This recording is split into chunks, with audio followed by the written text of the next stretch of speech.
Today's Moshiach Matters class. We are holding number 145. We are holding over here in the completion of the story of the digging of the wells. And Revi, Parshas Toldos, Perek Chavav, Pasuk Chav Gimel. Okay, so it says Vayal Misham, and he went up from there, Be'er Shava, to Be'er Shava. So we're all familiar with the city Be'er Shava. It's a city in southern Israel, on the south of Israel. And the name Be'er Shava, we find already, Avram Avinu. It's in the vicinity, not far from where the land of Pelishtim was. The land of Pelishtim. The land of Pelishtim actually was pretty much on the coast, close to what's now Gaza. In any case, we had the story earlier that Yitzchak was digging wells in the vicinity of Gerar, in the valley of Gerar, which is a city in Pelishtim. But now Yitzchak left after he dug two wells, and those wells were contested. Yitzchak, Isaac, dug a third well, and that well was not contested. But now the verse continues, and it says, V'yal Misham, he left from there, and he went to the city of Be'er Shava. Avram Avinu named the city Be'er Shava, our father Abraham, after he, again, in his days, he also had a fallout or an argument with the people from the Philistines, that they were, with Avimelech, with the king. They made a covenant and they made an oath. An oath comes from the word Shavua, and that's when they named it. The city was called Be'er Shava. So here it says that Yitzchak went from the land of Pelishtim and he went up to Be'er Shava. Now, what does it say that he went up to Be'er Shava? What was this going up? So the Radak says, because the land of Israel is higher up. Now, even though Pelishtim is already also from the land of Israel, but it's at the very end, at the border. And so going up to Eretz Yisrael, and going further inward, I guess eastward, you're coming from, it's considered going up. But it's not just a physical aliyah. It's not just a physical elevation. It's a spiritual elevation as well. As he came, let me read you the Radak. Hold on just 1 second. So the Radak says as follows. Ki Eretz Yisrael hamachzekes, because the Eretz Yisrael that we have fully possession of is higher up from the land of the Philistines, the land of Pelishtim. And he brings two verses from Navi where it shows that Pelishtim is lower. But then the Radak continues and he says, all these stories in digging the wells and calling out the names is coming to let you know as follows. Interesting. That here it says when Yitzchak went up to Be'er Shava, they're going to dig another well. And there's no issue at all. The Torah doesn't even speak of the issue of people contesting it. Because in the land of Israel, that was proper, no one ever contested. The tension was in the Philistine strip, that area, they call the Gaza strip, that area. And even though he says, Eretz Yisrael amachuzekas, and Eretz Yisrael that we have full possession, he dug his wells, no one was protesting. He was able to give it the names as he wanted. And the people that were also called them, in other words, even though that time our forefathers were living in the land of the Canaanites, but still in Eretz Yisrael, since this was going to be in the future full-fledged Eretz Yisrael, so even in the days of Yitzchak, he was able to dig the wells and know that the local inhabitants had no problem with it. And they named it with those names. Avram Avinu had the same situation. And all of this, he says, is a sign, la'ois. It's a sign, a siman, and it's also coming to show what Hashem is going to give to their children. That since by their children this was going to be full-fledged Eretz Yisrael, Avo Pelishtim, but the land of the Philistines. Again, that refers to that area, the Gaza Strip, and Afal Pi Shehu Shehi Me'eretz Yisrael, even though it's also from Eretz Yisrael, Lo Yehuchsaku, we didn't really have a powerful grip on it. Lefikach Rabu Imahem Al Magvul. That's why they quarreled on the borders. V'chol Zeh Lo Hidiyam Shaloi Til Mechzekes B'Yadam. And this is all to notify that this is going to be a contentious spot. I gave a class a few weeks ago relating to Gaza. It has been throughout history a contentious spot. Even though it was divided and part of Eretz Yisrael, for whatever reason, it's a very resistant land, and it was never taken peacefully, and that's why you have in the story of Yitzchak that over there was tension on it. But in the days of Moshiach, it's going to be included in Eretz Yisrael without a problem. Like the lands of 3 other nations, which Pelishtim is not part of. But we know that in the past we only had possession of 7 lands. When Mashiach comes, we're going to have possession of 10 lands. The Keni, Kenizi, and Kadmoni. That's really interesting. So the Vayal Misham, that Yitzchak goes up Be'er Sheva to Be'er Sheva, it's an aliyah because he's actually going into a holier part of Eretz Yisrael, which, by the way, explains to us also, again, and the Moshiach Nakud over here in this Indian is that this tension in Gaza is going to be until Moshiach comes. But after Moshiach comes, the Radak says it's going to be peacefully in Jewish possession. But what does the pasuk say? Vayera elav Hashem b'laylahu. Hashem appears to Yitzchak on that night. So Yitzchak has a vision on that very night. And he says, Anochi Elokei Avraham avicha. I am God of Abraham your father. Al tira, don't be afraid. Ki yitcha anochi, I am with you. So therefore you have nothing to fear. B'nechticha, and I will bless you. B'beisi azarachal, I will increase your children. Ba'avur Avraham avdi, because of Avram my servant. Okay, so Yitzchak has a vision that night. So I saw something fascinating. An Agra de Kala. Agra de Kala is a sefer by the Bnei Yissaschar, great Chassidic master, the Rebbe Reb Tzvi Alamelech of Diniv. He asks a question. It says, "Vayeda Elav Hashem b'laylahu," that the Eibishter appeared to him on that night. The question over here is, it says that to great prophets, to worthy prophets, holy prophets, the prophets of Israel, of the Jewish people, Hashem appeared during the day. To people that God does not want to appear to, like Bilam, who was the Gentile prophet from Midian, who was an antithesis to holiness, and he actually wanted to use his power of prophecy to curse and to annihilate, to destroy the Jewish people. So Hashem essentially dislikes him. But for whatever reason, it's important that he be a prophet, for whatever reason that is. So Hashem comes to visit him in secret, it says. It says God is embarrassed to go to him openly. So Hashem goes to him, sneaks to him at night. So if that's the case, why is Hashem appearing to Yitzchak by night? If Yitzchak is a tzaddik, and he is a tzaddik, so why is Hashem appearing to Yitzchak at night?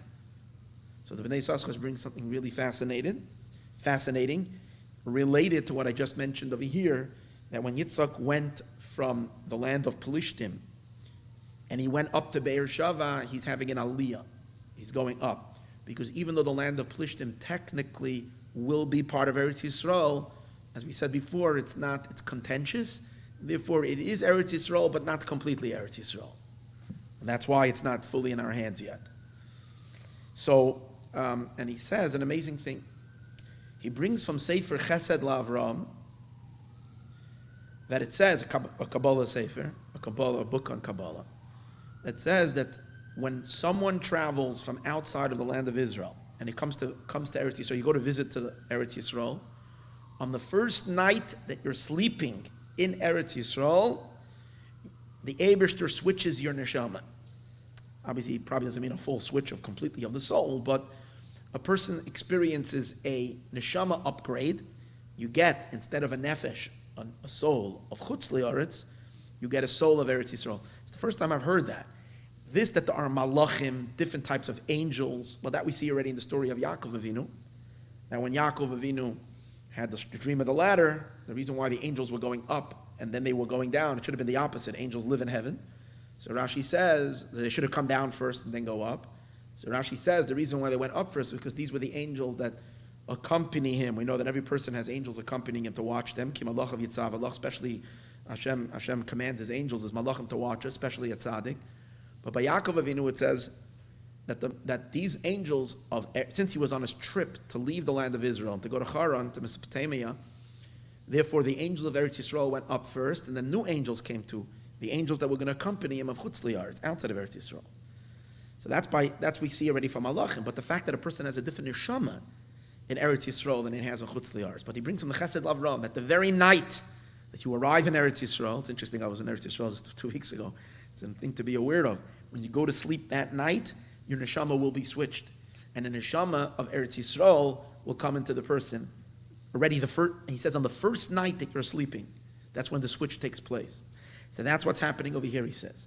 Vanirali, it appears to me, that's what the Bnei Yissaschar says. Vayal nisham be'er shava. That Yitzchak went up from there. And even though it's emphasis that it's there, which there is also part of Eretz Yisrael. But since it's not Eretz Yisrael proper, therefore, going to Be'er Shava was considered an elevation. Vayeda Elav Hashem, and Hashem appeared. That's why Hashem appeared to him Balayla Ahu on the very first night. And this appearance of God on the first night is this idea of this upgraded neshama. And by Yitzchak, it was in a conscious way that Hashem appears to him and Hashem speaks to him. Anyway, it's really interesting. So we're looking forward to when Moshiach will come soon. We're all going to go to Eretz Yisrael. What kind of spiritual upgrade we're all going to experience. Anyways, Hashem says to Yitzchak over here, I am God your father. I am God, the God of your father. Don't be afraid because I'm with you. And I will bless you. I will increase your children. And for Avram, because of Avram my servant. Now, when you tell someone don't be afraid, it seems like what? That there's reason for them to be afraid. And Hashem is telling him, calming down his nerves, don't be afraid, because I'm with you. So the question over here is, why do we have to say to Yitzchak, don't be afraid? Why would he be afraid? Now we find similar to that by Avram Avinu. Hashem said to Avram Avinu also, after he fought the war of the 4 kings, in Parshas Lech Lecha, Hashem says to him, Al tira Avram, don't be afraid, Avram. Right over here. Don't be afraid, Avram. I am your shield. So we can say, just like Hashem appeared to Avram and he said, don't be afraid, Hashem says to Yitzchak also, don't fear. But when we look into the reason why Hashem told Avram, don't be afraid, over there the Torah says, Rashi gives you the reason. Because Avram then had gone to war, had gone to battle against the 4 kings, and he ended up being saved miraculously. Hashem provided a tremendous miracle. He was a lone combatant himself, and he fought against mighty, mighty, mighty armies. So obviously his entire defeat, or he went together with Eliezer, we're talking about they were out completely. There was, naturally there was impossible to win that war, and Avram won that war. It was completely a miracle. And we know that when God does a miracle for someone, so we get, even though the miracle is great that a miracle was performed, but the person, you get charged. It's a tremendous, what are you charged? It can be a tremendous amount of merit that is deducted from a person's account. So suddenly you can a person can go check his spiritual bank account and find that all their assets and all their money has been emptied out. They're severely, severely depleted. So Hashem came to Avram Avinu because Hashem said to Avram Avinu, I see that what? I know that you're afraid. You might be afraid that what? That because of the miracle that I've done to you, you've lost all of your merit. And basically, all that you've done, all the good that you've done, it's gone. You've spent it all. So Hashem says to him, Al Tira, don't be afraid. I did this miracle. It's on the house. You weren't charged for it. But by Yitzchak, we don't see over here before this a big miracle happened. I mean, he dug wells, they contested him, and then he dug another well, they didn't contest it. I mean, it's special, but it doesn't seem to be this massive miracle that we should say that Yitzchak should have the same reason that he should have feared, and then Hashem has to tell him, don't be afraid. So the Chassam Sofer has a very special explanation, and again related to a futuristic element that Yitzchak was experiencing. You see by the Avos, by our forefathers, past, present, and future, meaning they're connected to God in a very deep way, so they transcend time. And when you transcend time, like things that are going to happen in 3,000 years, literally are in front of their face. So the Talmud tells us, the Gemara tells us, Masechta Shabbos, that when the end of days, when Moshiach will come, the Jewish people will be in a very, very great dilemma. They'll be in a very dangerous situation, because God is going to look into our things, and it finds a lot of sin. And Hashem is going to complain to our forefathers and say, hey, your children have sinned. And, okay, so it says that Avram and Yaakov are not going to defend us. Avram is going to say to Hashem, you got to do what you got to do. If they have to pay the price, then they have to pay the price for sin. And Yaakov is going to say the same thing. But Yitzchak is going to come to our defense. That's why we spoke about it many times. Yitzchak, Ki ata avinu, you are our father. Isaac is going to be the one who's going to stand up for the Jewish people. And he's going to begin negotiating with God. He's going to negotiate, even if we sinned, how much could we have sinned? And he's going to negotiate that half of our life we're busy sleeping, and therefore during our sleep we're not sinning, so it's only half the time. And then he says, he makes a whole calculation, and he says, after he deducts all the deductions, he says, so there's not so much sin left. He says, I'm going to take half upon me, God, and I'll take half upon me, and you take half the burden. Because you can charge me for their sins. I guess Yitzchak is basically saying, I have enough merit to cover half their sins. And you, God, you're going to take the other half, and let's split it, and we'll save them. And then Isaac continues, and Yitzchak continues arguing to Hashem, and he says, listen, Hashem, and if for whatever reason you don't want to partner up with me, and you feel it's, because Yitzchak is going to say to Hashem, the Gemara says over there, they're my children, they're not your children, they're your children as well. But then Yitzchak is going to say to God, if I need to take the full burden, well, I've sacrificed myself before you, so that should be good enough. And anyways, so the Chassam Sofer says an interesting thing. You see from there, from Yitzchak first offering just to split it with Hashem, that he doesn't want to lose all his merit. Now, why doesn't want Yitzchak lose? I mean, it's a very noble cause. If there's anything that you have to charge your credit card for, Yitzchak is going to charge his credit card, all the credit that he has. It's to save the Jewish people. For whatever reason, he doesn't want to spend all of his assets. It's hard for him to do so. Where do we see that? We see that from Avram Avinu. That by Avram Avinu also, just we just discussed in Parshas Lech Lecha, Avram Avinu was afraid that he just swiped his card and lost and emptied his bank account. So Yitzchak, you see from his negotiating half on me and half on you, also is uncomfortable with this thing. So therefore, but in the end, he says, the Chassam Sofer says, in the end, Hashem is going to redeem the Jewish people totally for free, not charging Yitzchak at all. Even though Yitzchak is going to offer, it's not going to be based on that credit. In the end, it's going to be because of Hashem is going to do it out of pure kindness, which is the attribute of Avram Avinu. Avram Avinu is kindness. So Hashem is going to use the merit of Avram, which is kindness. Not that he's using Avram's merits, but he's using the method, or he's using the trait of Avram Avinu, which is pure kindness, which is being done without any charge. So Yitzchak is not going to have to use his merits. So based on that, the Chassam Sofer explains amazingly what these psukim are saying. See, in the last psukim, it said that there were 3 wells. 2 of them they argued, and then when they came to the 3rd well, which was called Rechovos, which we discussed is referring to the 3rd temple, which by then there won't be any contestant anymore, and it's broad. So being that Yitzchak was just at that well, that means that Yitzchak traveled in time, and he actually was experiencing the end of days, the third temple. When Yitzchak experienced the third Beis HaMikdash, he was living future time. He was experiencing what was going to be in the future. And at that moment, he sensed that the Jewish people are going to be in danger. And he sensed that he might have to spend everything that he has to save them. So that's why the pasuk says, "Vayedo elav Hashem b'laylahu," that Hashem appeared to him on that night, and he said, "Vayomer anochi Elokei Avram avicha," I'm God of Avram, your father. Al tira, don't be afraid. Why would you be afraid that you have to take the whole burden on yourself? Don't be afraid of that. Not even that. You might be afraid that what? That even if you don't have to take the whole burden on yourself, but you'll split it with me, half on you, half on me, like Yitzchak makes the offer. That's what Hashem means. Al tira, don't be afraid, ki itcha noichi, that I'm going to have to split it with you, that I am with you, which means half on me and half on you. Don't be afraid that we're going to have to do that split in order, but at least half is going to be charged to you. Why? Berechticha, I will bless you. Why shouldn't you have to be afraid of that?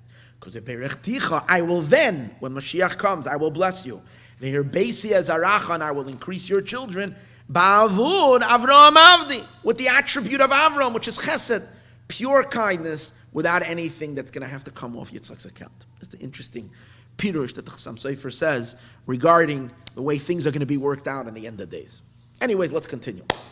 Yitzchak builds a mizbeach, an altar. Vayikra b'shem Hashem, and he calls out in the name of God. Vayetcha maholoi, and he settles, and he stations, or he sets up his tent over there. And then they dig another well. Vayichru sham avda Yitzchak be'er, the servants of Yitzchak dug another well. Okay, now Yitzchak gets a visit. Avimelech halach elov migror. Avimelech comes to visit him. So now Yitzchak leaves the vicinity of Avimelech. He's already in Eretz Yisrael. Now Avimelech comes to him. I haven't seen this anywhere, but it seems this is already a messianic thing. This is already after the three wells. Yitzchak doesn't have to go to negotiate with anybody. They're all coming from running to make deals with him. And that's the way it's going to be after Moshiach comes. The Gentile nation is going to come to the Jewish people to want to have a piece of the pie. Avimelech went from Gra, he comes with his generals. Vayomer aleim Yitzchak, and Yitzchak says to them, "Why are you coming now? Why you come? You despise me. But you sent me away from you." They said, "We see that God is with you." Like it's going to be when Moshiach comes. Everybody see that God is with the Jewish people. Let there be a covenant, or an oath between us and between us and between you. Let us make a covenant with you. If you're going to harm us, we're not going to hurt you. If you're going to do with us bad, we haven't touched you. And we made you problems, but we haven't touched you. We only did good with you. We sent you peacefully. You now, B'rich Hashem, you're the blessed of God. Okay, Yitzchak doesn't argue. You treated me nicely. Yitzchak makes for them a drinking party. Vayochlu, they ate. Vayishtu, they drank. Vayashkimu ba'boiker, they rose up early in the morning. Vayishavu ish la'achiv, they made an oath one to each other. Vayishalchem Yitzchak sends them off. Vayelchu mayitam b'shalom, they went from him in peace. And the last verse, Vahi b'yoyim hahu, was on that day. So we just learned earlier that the Yitzchak servants dug another well. They dug the well, they didn't tell Yitzchak yet. On that day, the servants of Yitzchak came. They told them about the well that they dug. And we found water. This is in Be'er Sheva. So Yitzchak calls it 7. That's why the city is called Be'er Sheva until today. Okay.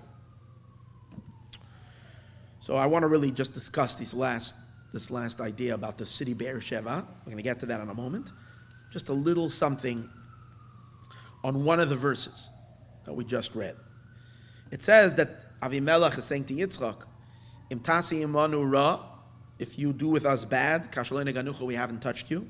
Kasher asinu imcha rak toiv, and we did with you only good. So there's a sefer called Beis Yaakov, from the Novominsker, one of the Rebbe, the early Novominsker Rebbe. That's what I think the Beis, is it Beis Yaakov? Koil Yaakov, I'm sorry, Koil Yaakov. Let me make sure, I think it's from the Neve. Koil Yaakov, hold on. Says always gewaldige things, and everything that he speaks about is so much about Moshiach. They're special neshamas that we're always so connected to the future. Anyways, let me check. Koil Yaakov.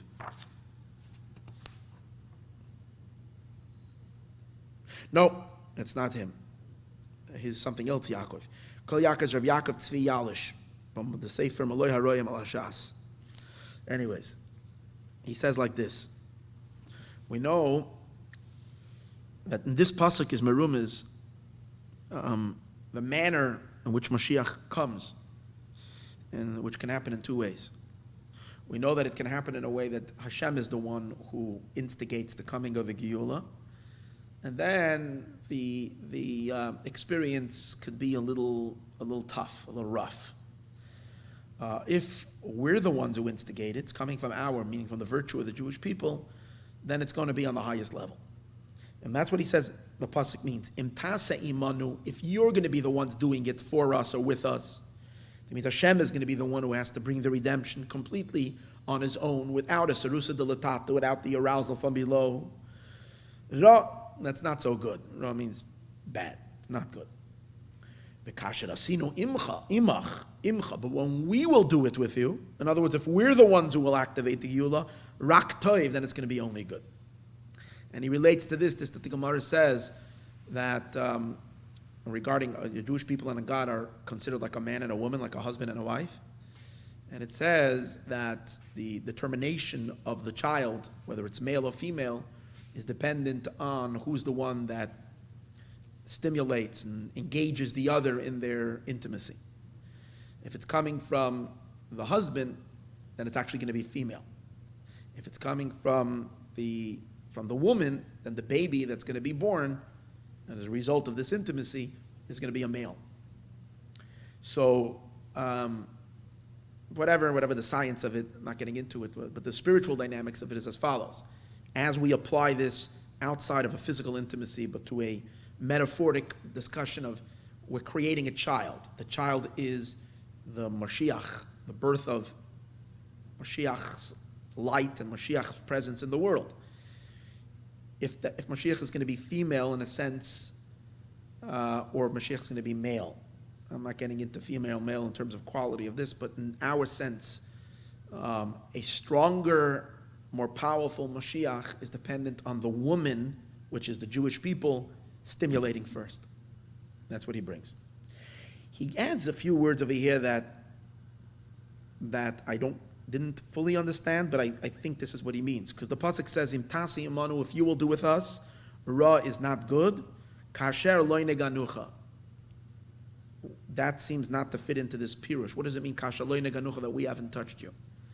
But he says these words, kasher loy, but when we are in a state of ayin, loy, in a state of nothingness, neganucha, that's when we touch you. That's all he says. I think what he's trying to imply is that even if chas v'shalom, it has to come from above, and it doesn't come from our merit, as long as we know that we're not arrogant about it, but we know that we didn't do what we should have done. Kasher loy, that when we are in a state of ayin, kasher loy shenitfas ba'ayin, we're going to hold out in the nothingness. At least we'll be humble then and recognize that we didn't do anything, not think that we did it. Then neganucha, oz neganucha, then we've touched you. And I guess the touching you, that itself is the redemption that will help us out in the situation that the Geula is coming from above, but we're attached to you. But the ultimate would be much better is v'kasher asinu, that when we do the work, and we really do the work, then imcha with you, then rak tov, then it's only good. Okay, just thought it's interesting. And it's a call. It's a call for us now, because we can tell that any moment the Geula is going to come, Moshiach is going to come, and we shouldn't be bystanders. We should all get involved in learning about it, teaching about it, getting excited about it, preparing ourselves. Because by doing that, we are assuring that the Geula is going to be a far more He's going to be only positive and only good without anything. Yeah, okay. I do want to conclude with some very, very special teaching over here. It says over here that they called the city Be'er Sheva. Ada Yom Hazeh. Why did they call it Be'er Sheva? Yitzchak called it Shiva. Shiva means 7. The problem is that the very same city was already named in the days of Avram Avinu. So what does it mean? Therefore, they called it now Avram Avinu. In the days of Avram, they called the name of the city already Be'er Sheva. So what is the chiddush now? So the Sefarnu says,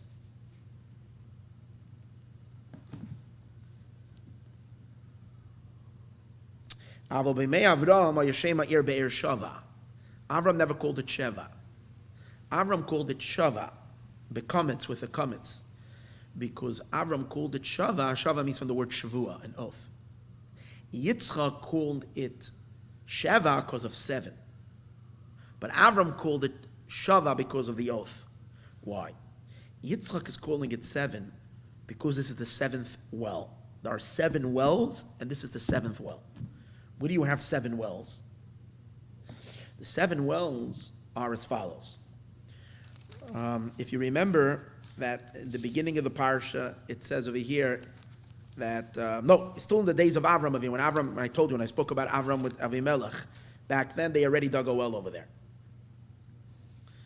And right over here, Avram Avinu was rebuking Avimelech about the well that he dug and that his people are giving him problems. So that's the first well that we find already by Avram, that they had 1 well. Fine. Then later it says that Yitzchak redigs the wells that they dug in his father's days, and Vayisatman Pelishtim. So the Sefarnu says, and the Ramban says, that those are not the same first well that the Pelishtim contested or whatever, that they stuffed it. He proves it that those were other wells. So that's another 2 wells. And the Sefarnu says over here, it says, Kol ha-be'eros, all the wells that they dug in the days of Avram, his father. He says it doesn't say all, plural means 2, but when it says all, it has to be at least 3. So there's 3 wells that they dug, that Avram Avinu dug. Yitzchak digs 4 wells. Asek was the one that they contested, corresponding to the first temple. And then you had, what was the second one? Sitna was the next one that they contested. Rechovos was the one that lasted, was the third one. And finally, the one that they dug in Be'er Sheva. So it's 7 wells. So now you have all 7 wells. So therefore, Yitzchak is the one who he changes the name of the well from Shava to Sheva. And that's what the Sefarnu says. These are the 7 wells. So now comes the Chassam Sofer, and he adds, and he says that's why you're going to see in the Torah till now it's never called Be'er Sheva, it's only called Be'er Shava. Whenever it's mentioned Be'er Shava, not Be'er Sheva. But over here is where it's called Sheva, because Sheva means 7. And another thing, here it says the name of the city is called Be'er Sheva ad hayom hazeh, until this day. In Parashas Lech Lecha, when Avram Avinu named it Be'er Sheva, it doesn't say ad hayom hazeh, because Avram's name Be'er Sheva didn't last. If you talk about that city today's days, it's not called Be'er Sheva, it's called Be'er Sheva, because it's named after Yitzchak. But what are these 7 wells? So once we know that the wells is Beis HaMikdash, that's what the Ramban taught us. So the Chassam Sofer says, if we really break it down, there are really 7 Beis HaMikdashes. That is, there are 7 wells. What are they? The Mishkan, the tabernacle, which we're now busy building in Parshas Teruma, Tzava, that we're learning now. That's the Mishkan, is the first one that was in the Midbar. Then the Jewish people erected a Mishkan in Gilgal. That was the first place for 14 years when they divided the land. That was the next Mishkan. The next one was Mishkan Shiloh, in the city of Shiloh, that stood 369 years. The next one was the well in Nov. The next one was the well, I'm sorry, not the well, the Beis HaMikdash, the Mishkan in Nov, and the next one in Givon. That's 5. Then, I'm sorry, Nov and Givon is considered 1. Nov and Givon are considered 1. Does he say that?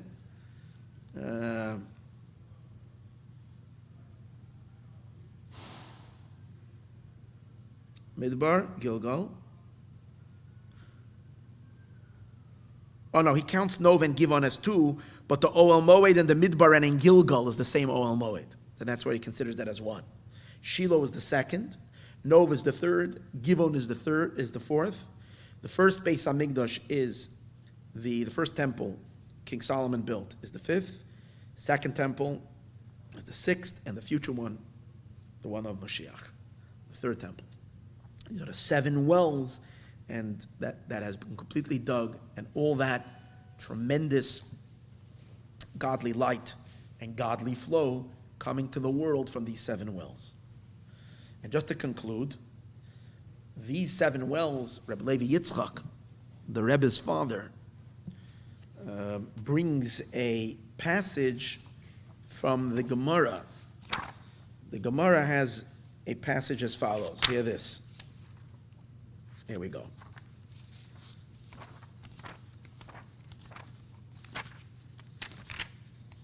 Hold on over here. Hold on.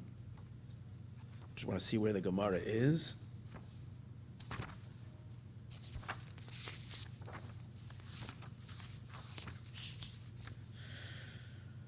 So the Gemara says in Sanhedrin, there was a person that would say as follows. There was a saying that a guy would always say. And he would say like this: if there are 7 pits for a upright person, l'shalmana, shev bira, if there are 7 pits l'shalmana to someone who is a shalom digga person, a completed person, he will survive them all, even though there are 7 pits. V'chada la'avad bish, but someone who's not a righteous person, someone who does wickedness, does bad, all he needs is 1 pit and he falls and he's finished.